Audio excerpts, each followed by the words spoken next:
ഓണക്കാലം ആഘോഷമാക്കാൻ ഒട്ടനവധി ഓഫേഴ്സുമായി നിറം ഫാബ് എത്തിക്കഴിഞ്ഞു. സ്റ്റൈലിഷ് ആൻഡ് ട്രെൻഡിംഗ് കളക്ഷനായി ഇനി വേറെ എങ്ങും പോകണ്ട. Ladies wear, kids wear, gents wear തുടങ്ങി ഫാമിലിയിലെ എല്ലാവർക്കുമുള്ള ഷോപ്പിംഗ് നിറം ഫാബിൽ തന്നെ ആവാം.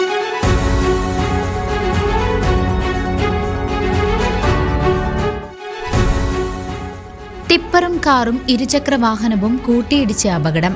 കാർ യാത്രികർക്കും ഇരുചക്ര വാഹന യാത്രികനും പരിക്ക്. ഷൊർണൂർ കൊടുങ്ങല്ലൂർ സംസ്ഥാന പാതയിൽ വാഴക്കോട് ജംഗ്ഷന് സമീപം ടിപ്പർ ലോറിയും കാറും കൂട്ടിയിടിച്ച അപകടം. കാറിലുണ്ടായിരുന്നവർക്കും ഇരുചക്ര വാഹന യാത്രികനും നിസ്സാര പരിക്കേറ്റു. ഇന്നുച്ചയ്ക്ക് 1 മണിയോടെ നയാര പെട്രോൾ പമ്പിന് സമീപമാണ് അപകടം നടന്നത്. വടക്കാഞ്ചേരി ഭാഗത്തേക്ക് വരികയായിരുന്ന ടിപ്പർ ലോറിയും എതിർദിശയിൽ നിന്നും വന്ന കാറും തമ്മിൽ കൂട്ടിയിടിക്കുകയായിരുന്നു. പാലക്കാട് സ്വദേശികളാണ് കാറിൽ യാത്ര ചെയ്തിരുന്നത്. ടിപ്പറിൽ ഇടിച്ച ശേഷം നിയന്ത്രണം വിട്ട കാർ ഒരു ഇരുചക്ര വാഹനത്തിൽ മിടിച്ചു. കാർ ഡ്രൈവർ ഉറങ്ങിപ്പോയതാണ് അപകട കാരണമെന്നാണ് പ്രാഥമിക നിഗമനം. പരിക്കേറ്റവർ തൊട്ടടുത്ത ആശുപത്രിയിൽ ചികിത്സ തേടി. News desk CCV.